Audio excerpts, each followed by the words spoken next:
Nós vimos com o Lucas o versículo 5 ao versículo 13.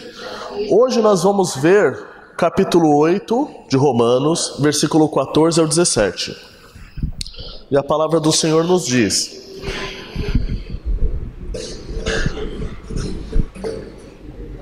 pois todos os que são guiados pelo Espírito de Deus são filhos de Deus, porque não recebestes o espírito de escravidão, para viverdes outra vez atemorizados, mas recebestes o espírito de adoração, baseado no qual clamamos: Abba, Pai.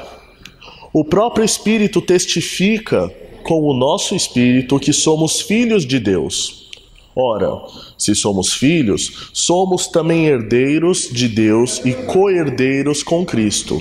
Se com Ele vivemos, também com Ele seremos glorificados. Essa é a palavra do Senhor. É um texto muito interessante, Romanos, capítulo 8, versículo 14. O trecho que nós vamos estudar hoje é um trecho muito interessante e é um trecho que causa muitas dúvidas, porque você analisando separadamente cada um deles, você pode inclusive criar coisas que não estão explicitamente, que não são a lição que Paulo quer nos passar. Fábio, você pode abaixar um pouquinho o volume, por favor? Obrigado. Ótimo. Não é exatamente isso que o texto quer falar. E nós vamos começar logo no versículo 14, mostrando isso. Vamos ler o versículo 14 isoladamente. Pois todos os que são guiados pelo Espírito de Deus são filhos de Deus. E aonde vem a confusão desse versículo? Se nós olharmos sozinho, é muito fácil de entender. Porque se nós somos guiados pelo Espírito, como nós somos guiados pelo Espírito? Essa é a grande pergunta. E essa é uma pergunta que ela não é tão teológica quanto parece. Ela não é tão acadêmica, ela não é tão filosófica quanto parece. Mas ela tem aplicação muito prática, inclusive tem sido praticadas diferenças religiosas, diferenças de doutrina, diferença até de religiões, por causa desse versículo. Eles fundamentam porque, a partir do momento em que nós somos guiados pelo Espírito, você tem a legitimidade de Deus, correto? Se você é guiado pelo Espírito, o Espírito é o próprio Deus, então o que eu faço é conforme Deus. Todavia, antes de apresentar o equivocado, nós devemos olhar o correto. Eu acho mais fácil você mostrar o certo e depois mostrar o errado. Eu acho que confunde menos. Qual é a primeira palavra que começa no versículo? 14. Pois. O que o pois quer dizer? É uma consequência lógica. Não tem como eu chegar... Pois o meu pai fez macarrão ontem. Tudo bem, mas do que a gente estava falando para ele chegar no macarrão? Vamos falar assim, você precisa de um contexto antes para analisar o depois. E por isso é tão importante a aula do Lucas, que nós tivemos do último trecho. Por quê? Qual foi a aula do Lucas? Claro, eu não vou resumir o que ele falou em 1 hora e não vou resumir bem em 2 segundos ou em 20 segundos. Mas basicamente ele tratou das pessoas que são guiadas pelo Espírito e as pessoas que são guiadas pela carne. Ele falou lições muito importantes, que falada rápida parece que eu estou falando ladainha, mas é muito importante um estudo aprofundado, em que nós podemos pecar. Pode haver o pecado e nós ainda pertencemos ao Espírito. Por quê? Porque nós ainda não chegamos à imagem de Jesus, mas quando nós nos arrependemos através de Jesus, nós somos perdoados. Assim como eu não tenho como falar, olhando para cada um de vocês, falar, olha, você é guiado pelo Espírito, você é guiado pela carne. Por quê? Porque é algo que vem da índole. Eu posso parecer uma pessoa que é guiada pelo Espírito. Eu posso me fazer de uma pessoa boazinha, uma pessoa cheia do fruto do Espírito aqui, mas lá em casa ser uma pessoa totalmente diferente. Então, através desse conceito de que as pessoas, e Paulo explica muito bem, e foi a última aula, sobre guiados pelo Espírito, guiados pela carne, ele chega nessa conclusão do versículo 14. E é por isso que a aula parou no versículo 13, agora nós vamos analisar o versículo 14. Pois todos os que são guiados pelo Espírito de Deus são filhos de Deus. Então, nós temos um elemento importante. As pessoas que buscam agradar, as pessoas que buscam o Espírito, fazer a vontade do Espírito de Deus, essas pessoas são guiadas pelo Espírito de Deus. Se nós voltarmos para o começo de Romanos, no capítulo 1, a gente vê um cenário muito degradante do ser humano. Um cenário que inclusive parece que não tem escapatória. Porque o Paulo ele começa e ele condena. Vocês pecaram e o pecado foi apenas transformando o ser humano em uma queda livre. Você pecou, você deixou a palavra de Deus.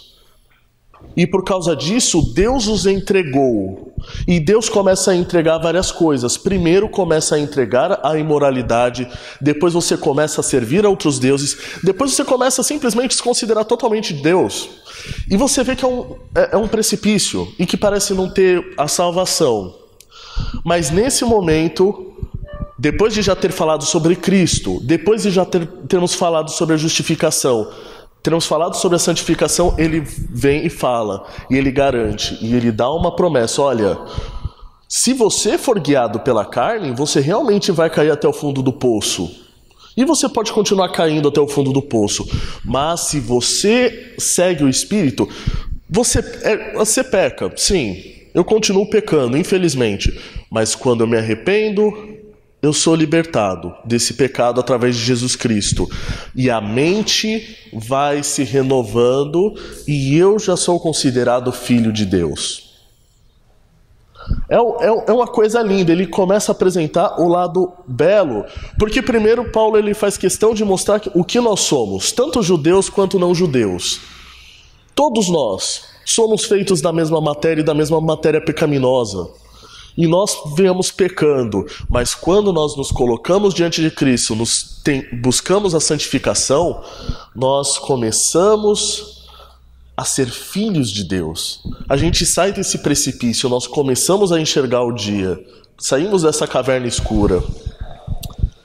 Todavia, se nós analisarmos estritamente o versículo 14, dá uma outra ideia. Porque afinal, como eu sou guiado pelo Espírito? Nós sabemos que tem um contexto muito grande atrás, e nós já estamos estudando com muita calma o livro de Romanos, e nós sabemos essa dicotomia. Se eu busco servir ao Espírito, eu estou filho de Deus, mas se eu busco a carne, eu não estou filho de Deus. Então tem muito cristão que talvez não vá para o céu e não seja filho de Deus. E isso é uma coisa muito clara. Nem todo ser humano é filho de Deus. Mas nós vemos hoje, e existe uma cultura espiritual, uma cultura religiosa, em que as pessoas elas aparecem fundamentados nesse contexto de que somos guiados pelo Espírito, de que o Espírito se comunica diretamente com elas. E isso causa uma série de elementos, porque eu chego, ou a pessoa chega, e ela tem sonhos reveladores, ela tem sentimentos, o Espírito falou comigo. E geralmente as pessoas elas começam com esse argumento. O Espírito me falou, eu tive uma visão, e daí começam uma série de doutrinas, uma série de aconselhamentos. É fácil a gente perceber quando esses supostos acontecimentos, essas supostas visões, elas estão erradas. quando você vê que vai totalmente contra a Bíblia. Mas nem tudo que as pessoas falam baseadas em sonhos, em revelação, é necessariamente algo ruim. Por exemplo, e isso foi uma pessoa que eu gosto muito, uma advogada que eu tenho muito carinho. Até a Dilma vir, aliás, até a recondução da Dilma ao governo, ela me falava, não, em 2000 quando foi? Foi em 2000 foi 2000 e tanto, eu não me lembro. O Senhor vai colocar alguém para corrigir os rumos do Brasil. Ele vai colocar a Marina Silva. Eu olhei para a cara dela e fiquei assim, mas ela falava com muita fé, porque foi profetizado para ela. A gente sabe que a Marina Silva hoje não é presidente, nem a Dilma é presidente. Para falar a verdade, temos o Temer. Então, veja, antigamente, inclusive quem falava isso era um presbítero de uma congregação norte-americana. Ele, antigamente, no povo de Israel, quando aparecia um profeta falando no nome do Senhor e a profecia não se cumpria, eles apedrejavam. Hoje em dia, as pessoas falam que quer em nome do Senhor, não acontece e a gente não apedreja, porque isso seria extremismo. Mas, veja, falar a palavra do Senhor é algo muito, muito, muito delicado. Porque pela palavra se criou o universo. Pela palavra nós conhecemos, e conhecemos através do Evangelho de João, nós conhecemos através de Gênesis. No princípio era o verbo. E Deus dá uma grande importância para a palavra. Às vezes a palavra é mais importante do que a própria peça, do que o próprio ato em si. Não é... Oi? Desculpa. Pela palavra nós somos condenados. E nós vamos chegar nesse ponto. Muito bom. Então...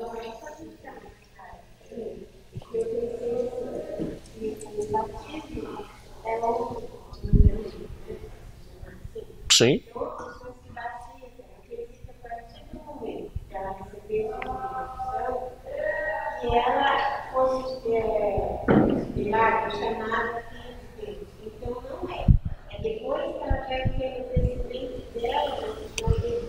Então, quando você se batiza pelo motivo correto, você não está procurando as coisas do Espírito? Porque se você se batizar simplesmente, eu tô com medo do inferno, vou me batizar porque eu tenho uma chancezinha. Ou se não, eu vou me batizar porque a minha namorada tá na igreja, eu quero me casar com ela, eu vou me batizar. Quando você se batiza nesse momento, você está servindo as coisas da carne ou as coisas do Espírito?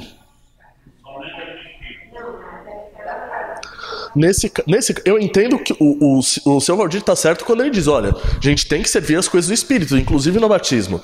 Então, a partir do batismo, se nós estamos seguindo, nós temos a redenção. Mas em um certo momento, a pessoa está seguindo as coisas do Espírito, mas diz, olha, não é para mim. Esse negócio é bonito, mas não é para mim. Ele começa a servir a carne. Daí ele já não está mais na salvação. A salvação não é um ticket para sempre, é uma coisa que se renova. Exatamente.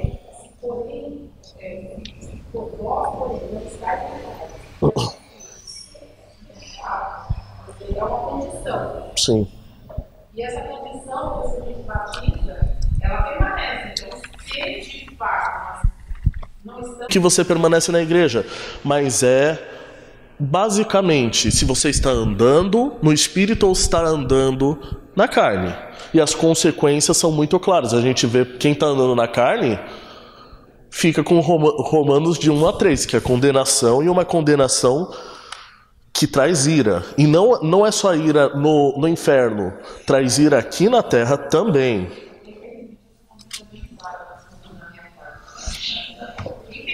Infelizmente, é muito triste, porque, mas vamos voltar para essa tese, porque ela que é a parte mais delicada sobre como o Espírito fala conosco, como o Espírito nos guia hoje. Nós podemos olhar em Salmos, capítulo 23, versículo 3.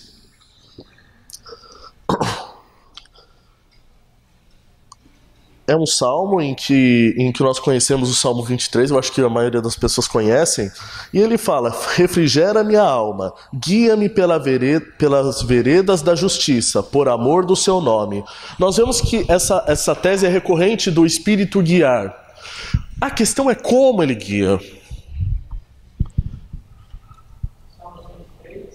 Salmos 23, versículo 3. Guia-me pelas veredas da justiça, por amor do teu nome. Nós vemos essa tese e ela é muito, muito importante para alguns grupos religiosos, porque eles têm essa prática. Só que o que nós temos? O que nós temos na palavra do Senhor? Como o Espírito tem guiado? É uma pergunta aberta.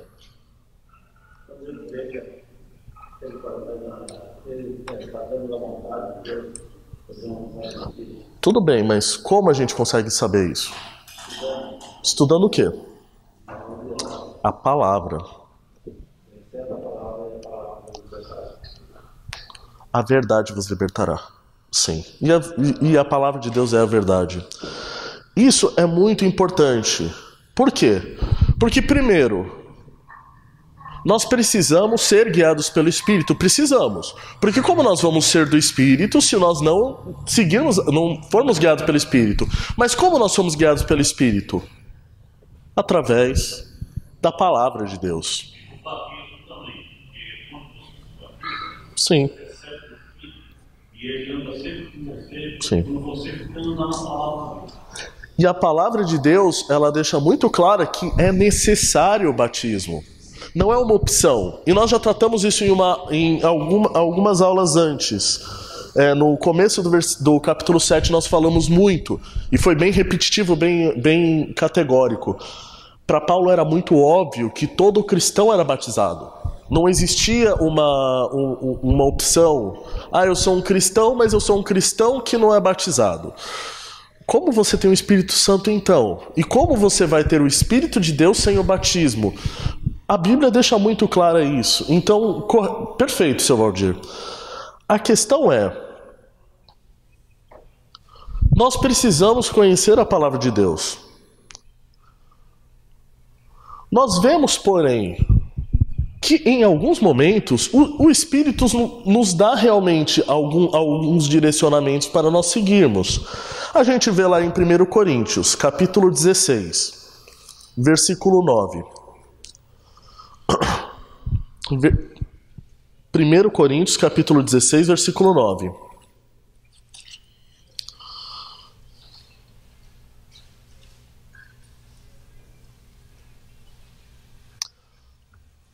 Vamos no 8, porque dá uma consequência lógica. Ficarei, porém, em Éfeso até o Pentecostes, porque uma porta grande e oportuna para o trabalho se me abriu, e há muitos adversários. O conceito porta grande aqui é um conceito de que o Espírito abriu essa porta para Paulo. Paulo, ele queria fazer o trabalho. Sempre que Paulo quis fazer o trabalho, ele conseguiu? Não. O Espírito mandava para alguns lugares. Então, nós vemos sim que o Espírito, ele através da palavra, ele nos guia, mas ele também pode abrir portas para a gente. A questão é, o que é o Espírito que manda, o que o Espírito que guia, o que somos nós ou a nossa opinião que influencia. E isso é uma análise muito, muito delicada. Por quê? Porque eu posso transformar o Espírito em mentiroso quando eu falo, olha, o Espírito falou para mim que você deveria mudar de profissão, Jailton. O Espírito falou para mim que, olha, 3 filhos já tá bom, Jailton. Pode parecer brincadeira isso, mas isso acontece. Minha sobrinha, quando ela estava indo em gestação, Chegou uma mulher na denominação da minha irmã, falou, olha, eu tive uma visão de que vai ser um menino, vai ser um varão. Eu tenho uma sobrinha chamada Priscila. Então, assim, olha só, você faz de Deus um mentiroso, você coloca Deus numa situação em que é um Deus fajuto, um Deus de Araque, porque você falou que a palavra é dele. E dá uma reverência, uma coisa de, eu acho que você deveria parar pelo terceiro filho, Jailton. É uma coisa diferente, porque assim, eu tenho a minha lógica, mas quem sou eu para falar da sua vida? Agora, quando é o Senhor falando, olha, só um minutinho, o Senhor falando, Jailton, fábrica já tá boa. Assim, é questão de ou você é fiel e serve ao Senhor, ou você não é fiel e não serve. Isso também dá condição de você pensar que Deus faz acepção.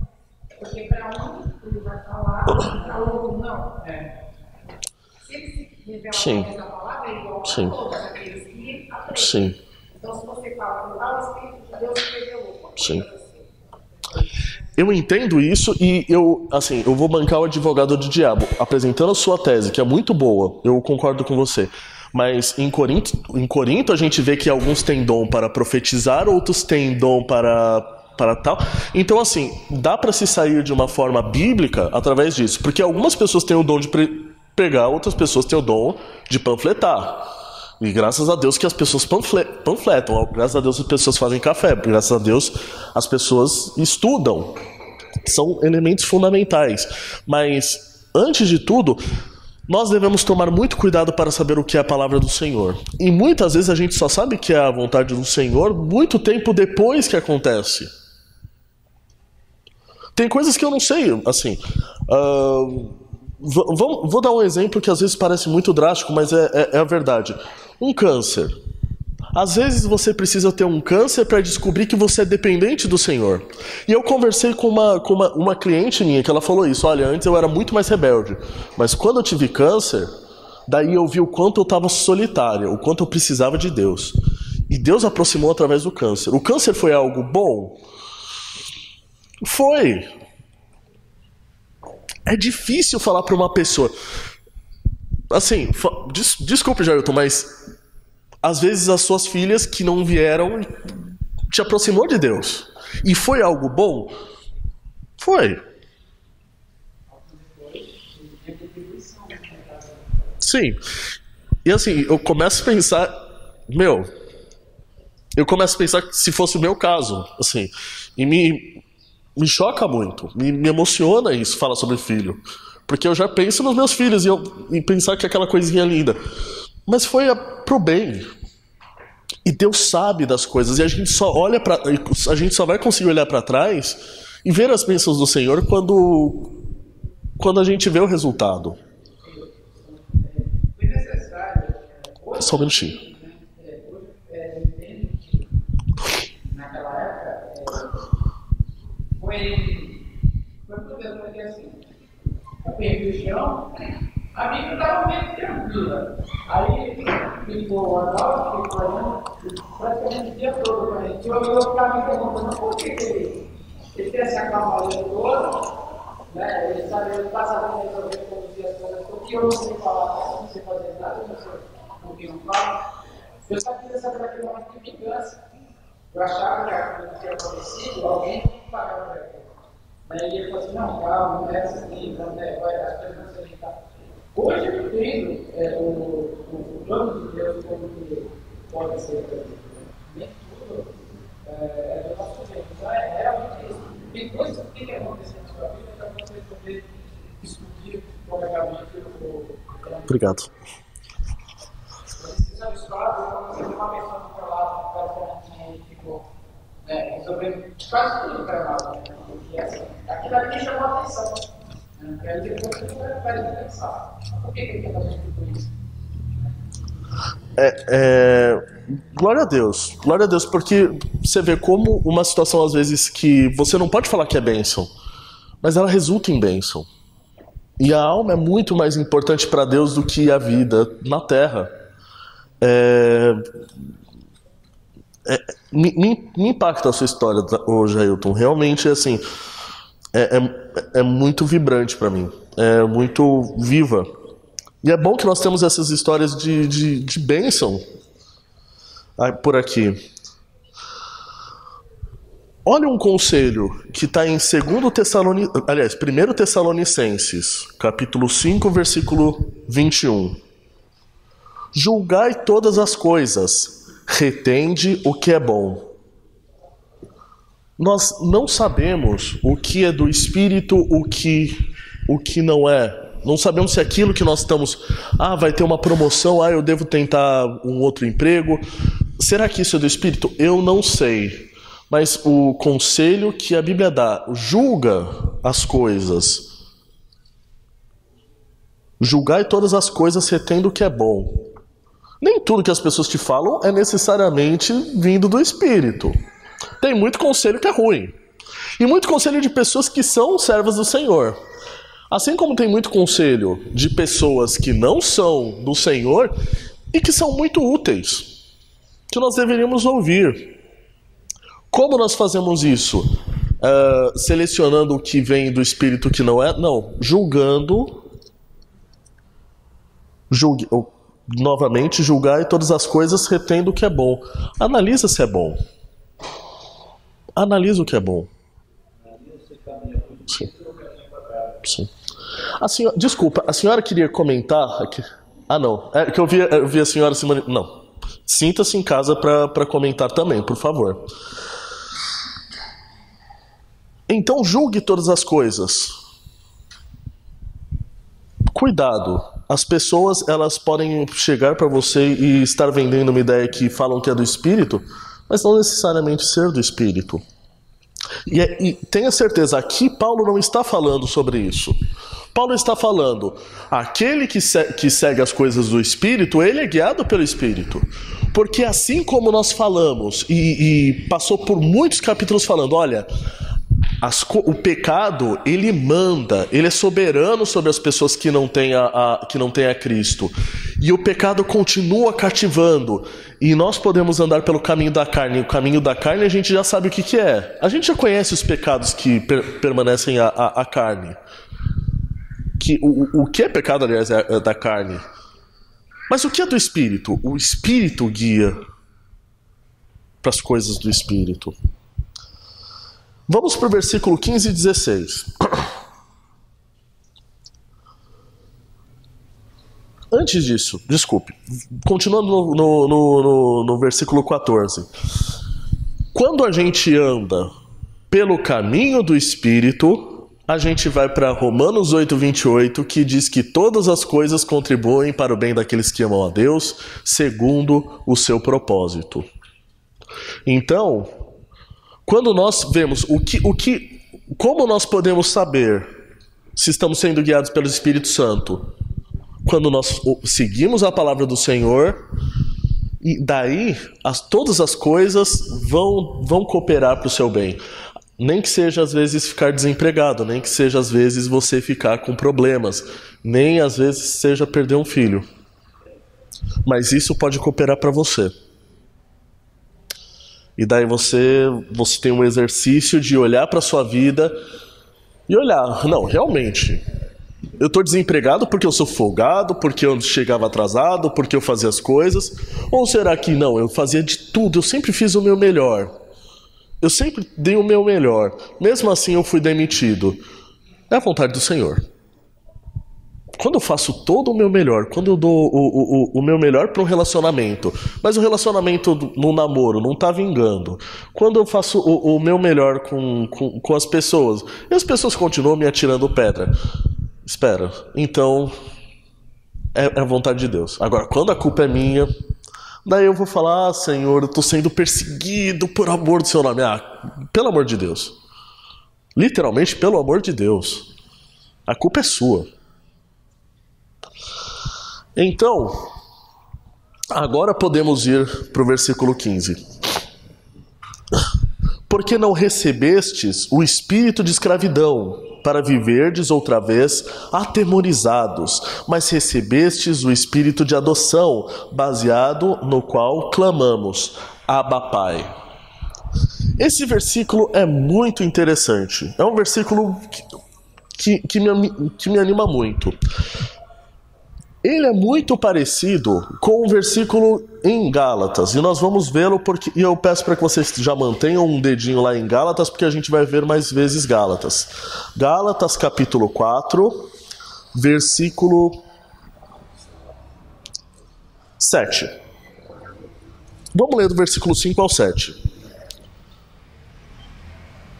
Para resgatar os que estavam sob a lei, a fim de que recebêssemos a adoção de filhos. E porque vós sois filhos, enviou Deus ao nosso coração o Espírito de seu Filho, que clama Abba Pai. De sorte que já não é escravo, porém filho, e sendo filho, também herdeiro de Deus. Esse trecho, ele tem uma relação muito próxima a esse trecho que nós estamos estudando, esses dois versículos. Primeiro, vamos tratar o fundamental. O judeu não conhecia a figura da adoção. Naquele momento, quem é filho? O filho é a pessoa que você gerou. O máximo de filho, mas que não era filho, é uma figura inclusive muito interessante. Por exemplo, se eu tivesse um irmão mais velho, ou se eu tivesse um irmão mais novo, ele tivesse contraído núpcias, só que ele morreu antes de dar filho, a esposa seria minha, por sucessão. Se eu gerasse um filho nela, o filho não era meu. Era o herdeiro da sucessão. Por quê? Era um mecanismo que os judeus tinham para passar a sucessão. A linhagem do meu irmão está preservada. O filho, fui eu que dei o material genético, mas o filho não é meu. Mas a figura de eu não tenho filho, vem cá, você vai ser meu filho, para o povo judeu, até o Novo Testamento não existia. Você não tinha filho, você passava seus bens a alguém próximo. Se você não tivesse família, herdeiro, o sucessor, você dava para o seu servo. E era comum isso. Mas o seu servo nunca seria o seu filho. Ele sempre seria servo. Então essa figura para os judeus era uma figura que religiosamente era estranha. Os judeus, eles conheciam a prática dos outros países, mesmo porque a carta é pros romanos, então até os judeus que estavam lá sabiam que os romanos aceitavam. E os romanos já tinham uma prática muito interessante. Você podia ter filhos, mas os seus filhos eram feios, ele não era esportivo, não era inteligente, você podia desconstituir eles e pegar o filho de alguém e transformar em seu próprio filho. Para os judeus era mais fácil entender isso. Mas para os judeus, aliás, para os romanos era mais fácil entender isso, para os helênicos. Mas para os judeus era muito difícil aceitar que a religiosidade que existia a figura e que você era um filho adotado. De qualquer forma, esse filho adotado, esse filho posto, ele tem a liberdade de chamar o pai de Abba. E nós conhecemos que, assim, nós poderíamos ir lá para Marcos 14:36, mas vocês já conhecem. Jesus, ele literalmente, pela primeira vez na história, chama Deus de Abba. E Abba é uma figura muito íntima, é uma figura muito... Oi? Muito carinhosa, muito pessoal, muito íntima. Quem chama de papai é uma criança, é difícil você ver. Eu acho bonita a prática da família da Silvana, porque vocês chamam mamãe, papai, é muito legal. Eu vejo a Silvana chamando a mãe de mamãe, é muito legal. Porque a gente não tem esse costume, é uma coisa de intimidade. Eu nunca vou chegar pra ninguém, assim, a não ser meu pai. Até meu pai eu não chamo de papai. Não que não mereça. Mas é porque, assim, parece que passou do tempo. Eu chamo de pai, mas papai é... Mas eu vou, assim... Veja, essa é a questão, essa é a relação. Então você tem a figura do Abba, e você, por causa dessa herança, você pode chamar Deus com uma intimidade que apesar de você ser um filho adotado, você tem características de um filho legítimo. E deixa eu voltar para Romanos 8 aqui. E tem uma relação interessante, veja. Por que não recebestes o espírito de escravidão? Essa figura de espírito é o Espírito de Deus?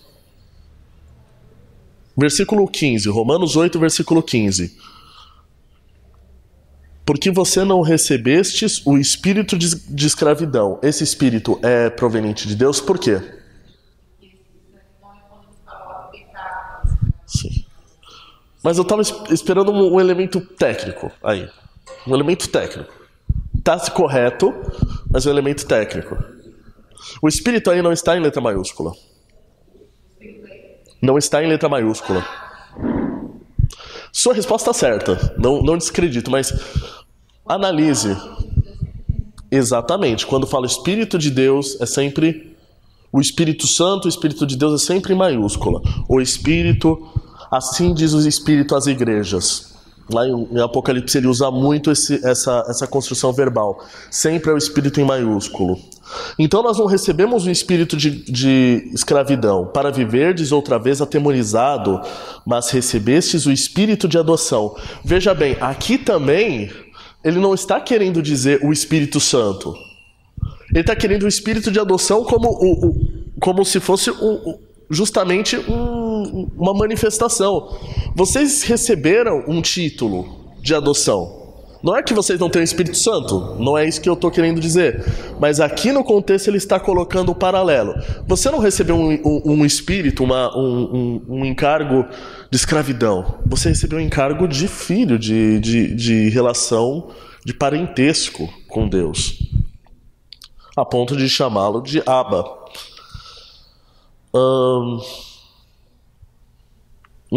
Não.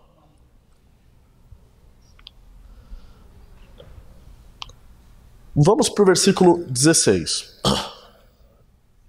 E esse versículo 16 também é uma coisa muito interessante. O próprio Espírito testifica com o nosso Espírito que somos filhos de Deus. O que quer dizer esse versículo?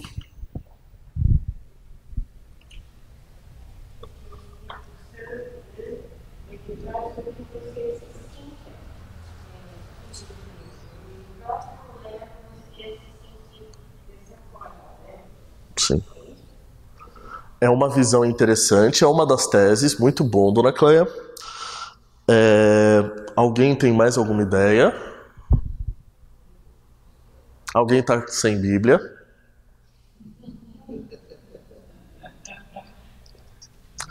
Então, nós precisamos analisar com cuidado, porque essa é uma tese interessante, dona Cleia. Novamente, nós devemos olhar o contexto geral. Por quê? Porque se nós analisarmos isoladamente esse versículo, a gente pode entender exatamente isso. O Espírito, ele faz com que nós nos sintamos do Espírito.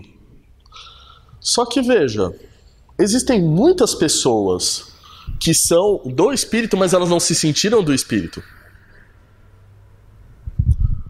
O Lucas deu um exemplo muito interessante na última aula, sobre Elias. Elias era um homem que servia a Deus, mas ele passou por um momento de depressão. Senhor, só tem eu sou o único fiel nesse meio. Eu estou pregando para um monte de gente que não acredita em mim. Acabei de mostrar para eles que o Senhor é verdadeiro, eu fiz descer fogo nos céus. Ele não falou exatamente isso, ele era mais humilde que eu, graças a Deus. Mas ele tinha visto acontecer coisas maravilhosas. E o povo tinha visto. Mas chegou Jezabel, que fez?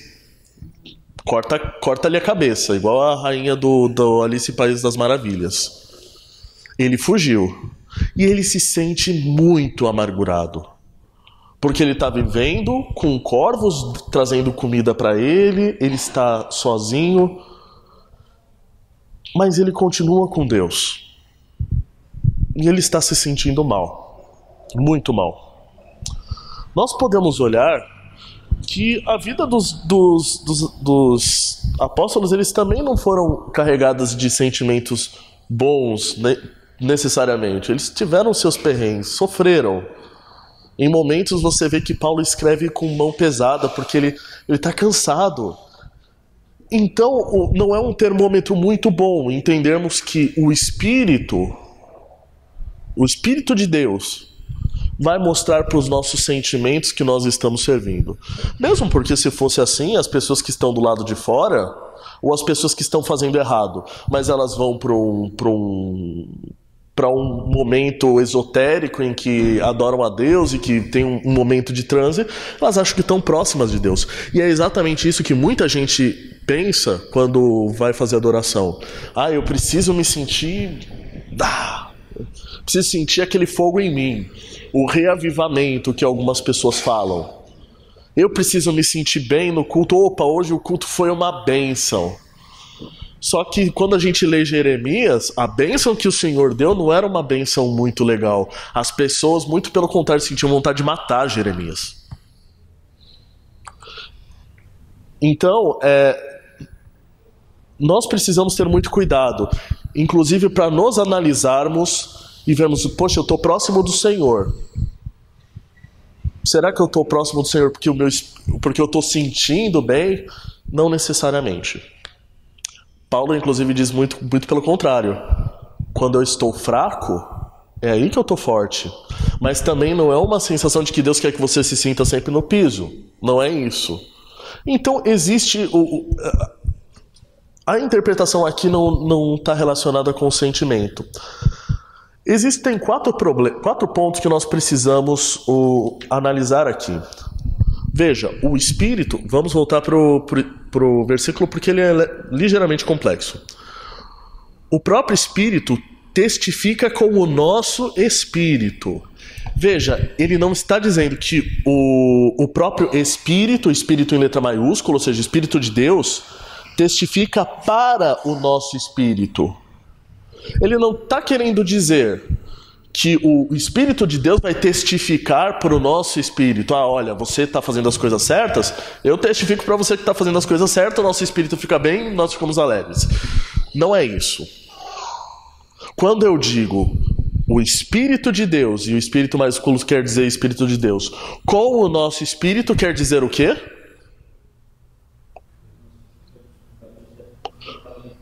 Não, finja que eu desenhei um E grande ali e um Ezinho pequeno ali. Quando eu falo que o Espírito de Deus testifica para o Espírito, o nosso Espírito, o Espírito grande está doando para o Espírito menor, para o Ezinho. Mas, quando eu digo com o Espírito, é junto, exatamente. Então, os dois testificam.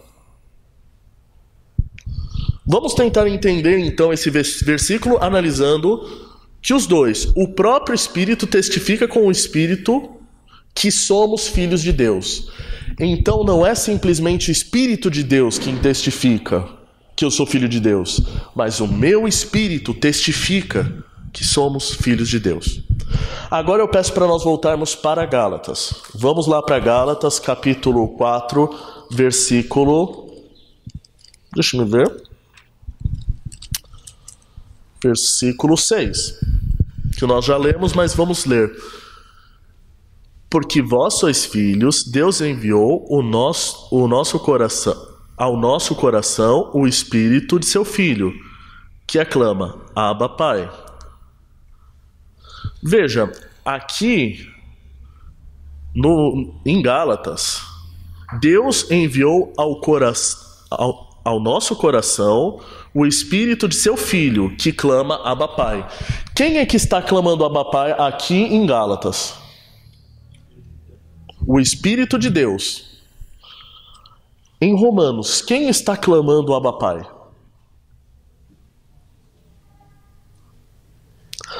Mas recebestes, o versículo 15, mas recebestes o Espírito de adoração, baseado no qual clamamos. Nós. Então, veja, não é um ato isolado do Espírito de Deus, mas é um ato dos dois Espíritos. Em Gálatas ele testifica, olha, o Deus, ele está falando Abba Pai. O nosso Espírito também tem essa liberdade de falar Abba Pai. Então os dois Espíritos testificam de que nós estamos junto com Deus. É um relacionamento muito interessante, porque geralmente quando nós falamos de Espírito Santo, a gente coloca ele separado, ou se não, coloca que ele intervém, mas não, o nosso Espírito mesmo já tem acesso ao Deus através do Espírito Santo, e nosso Espírito mesmo já está procurando coisas santas. Não é o Espírito de Deus que está em nós, não é uma entidade superior que manipula o meu coração, mas o meu próprio coração começa a querer as coisas do Espírito. É muito legal isso, é uma conversão não é uma possessão, é uma conversão. Por exemplo, se a gente está sendo eu não vejo muito essa questão, não tem uma coisa da obra na sucessão. Sim. Você sinta que Deus nessa hora. Você sinta como ele está chateado, não sei exatamente o quê, e por alguma coisa que você fez, embora sejam tantas coisas que a gente faz, mas você não sabe que realmente Sim. você está ensinando. Aí eu me perdi no que ele falava. Com essa habilidade que eu falei, eu não entendi. Então, Eu entendi. Deus, eu me sinto. Não necessariamente você se sentir filho de Deus, você é filho de Deus. É exatamente isso. Você pode estar passando por um momento em que você esteja atribulado, que seu coração está falando, chega, Senhor, assim, pega leve, ou senão, Senhor, o que eu estou fazendo de errado? Porque eu não estou próximo do Senhor. Mas isso não necessariamente, o seu sentimento quer dizer que o seu coração não testifique, que o seu espírito não testifique. Você pode estar muito mais salvo nesse momento do que no momento que você está, nossa, eu estou bem espiritualmente. Então você vai ver que você não está.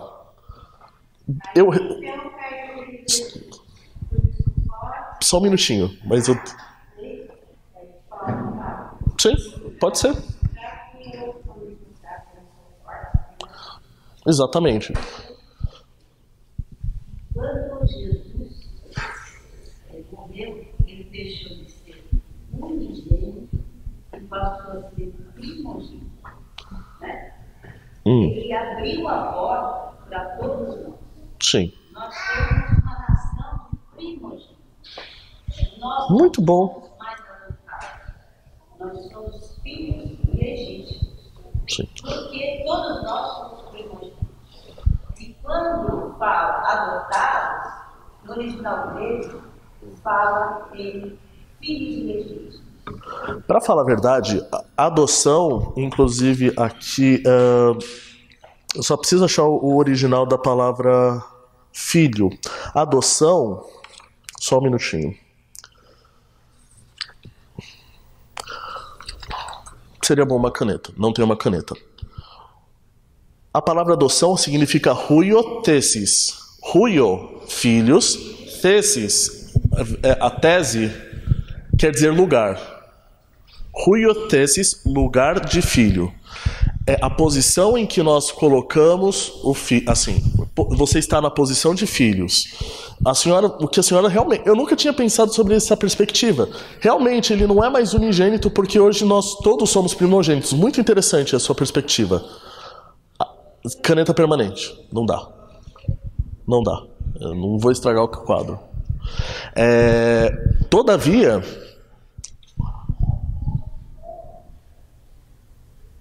Nós somos, a própria palavra do Senhor, ela faz algumas comparações em que nós somos filhos nascidos no Espírito e algumas nós somos adotados.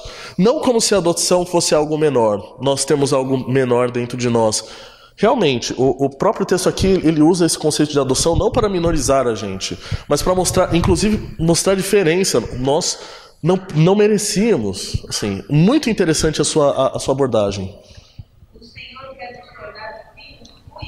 Maduros, né?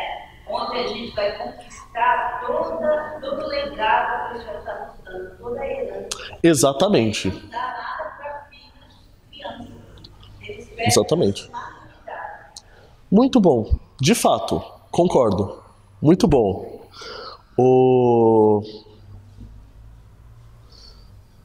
Inclusive eu tinha anotado algo. Não cheguei a anotar.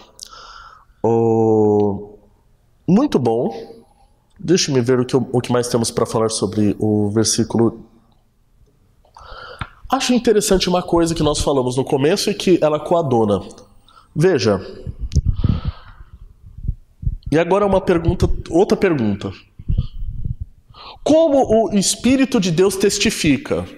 É através de sentimento? A gente viu que não necessariamente. Não necessariamente. Então, como o Espírito testifica junto com o nosso? Você ganha uma estrelinha na testa, você... O que acontece?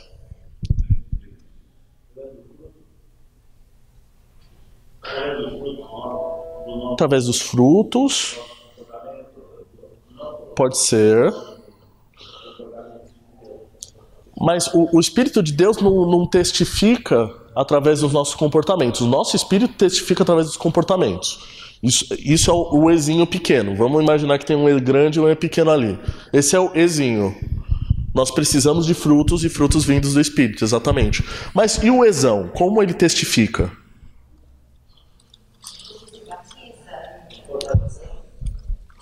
Eu me batizo e eu começo a não praticar.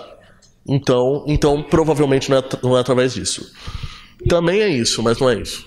Quando eu clamo, Pai. Mas aí é você. Eu estou falando do Espírito de Deus. O Espírito Santo. Vamos dar uma olhada em Hebreus. Hebreus capítulo 10.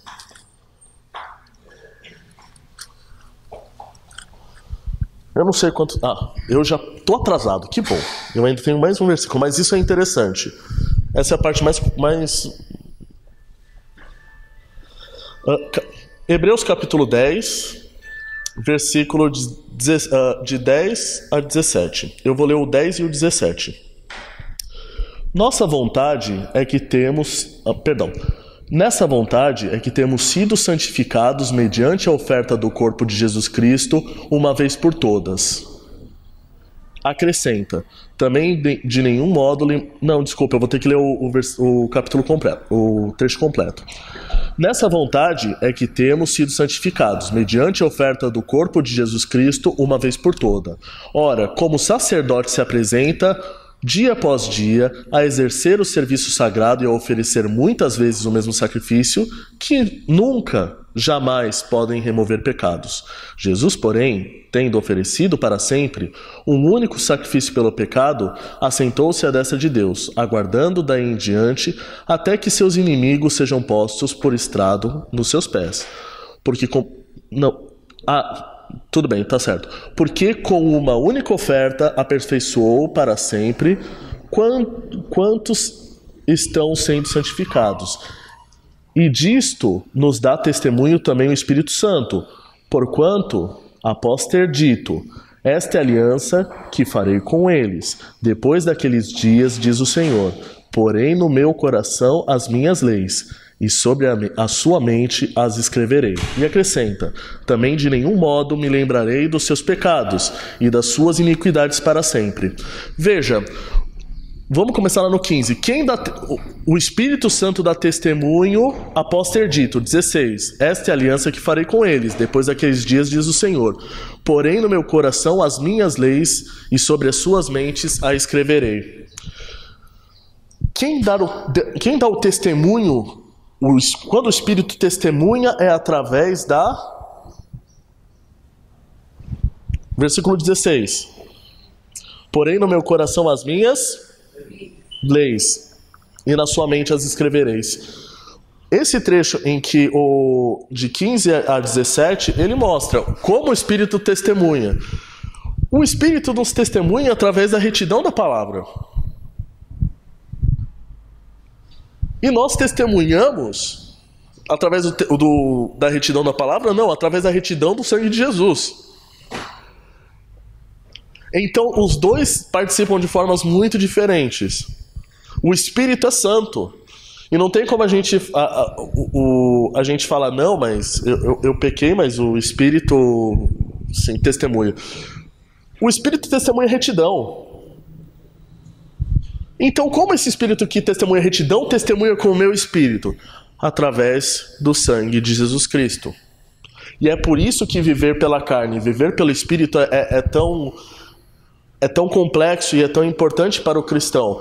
Porque se eu não estou mais testemunhando e não estou mais seguindo conforme o Espírito Santo ele não está testemunhando mais. Porque ele testemunha santidade e você não está mais procurando santidade. E Jesus não está mais fazendo o trabalho de santidade. Ficou muito complexo ou eu consegui ser claro? Sejam sinceros. Deu para entender? Deu?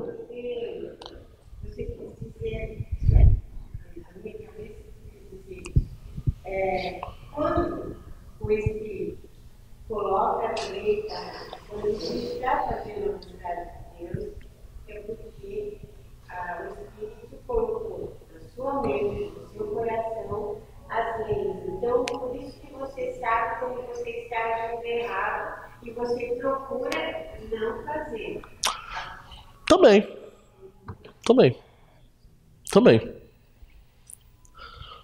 Último versículo, eu sei que eu estou atrasado, bem atrasado. Vamos lá, versículo 17. Ora, se somos filhos, somos também herdeiros, herdeiros de Deus e co-herdeiros com Cristo. Se com Ele sofremos, também com Ele seremos glorificados. Vem um outro elemento que daí cai perfeitamente com o que a senhora falou. Nós somos co-herdeiros com Cristo. E é interessante olhar que a gente vê problema. Toda vez que tem morte de herdeiro, tem problema. Porque todo mundo quer um levar a parte do outro. Mas nesse caso, Cristo ele nos dá exatamente a mesma porção. Nós somos co-herdeiros com Ele. E é um presente enorme. E nós somos mas existe um elemento aqui em que nós retomamos a parte da santificação. Ele volta para a parte da santificação. Se com Ele sofremos, com Ele seremos glorificados. Se nós seguimos os caminhos de Jesus, que buscava a santidade, nós vamos ter a glória de Jesus, nós vamos ter a glorificação. Vamos fazer parte de algo maravilhoso. Mas porque nós somos herdeiros exatamente como Cristo. Olha que presente maravilhoso. Desculpe, eu atrasei muito dessa vez. Algum comentário, último comentário? Vamos fazer uma oração.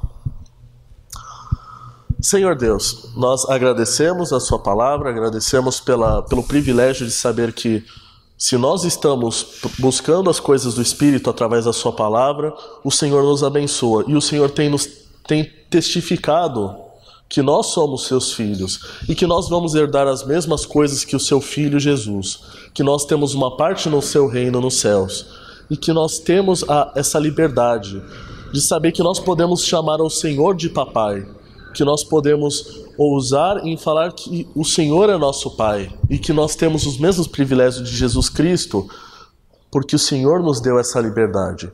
Muito obrigado por esse acesso tão maravilhoso. Abençoa-nos e nos liberta, Senhor, através da sua palavra. Em nome do seu Filho Jesus, amém.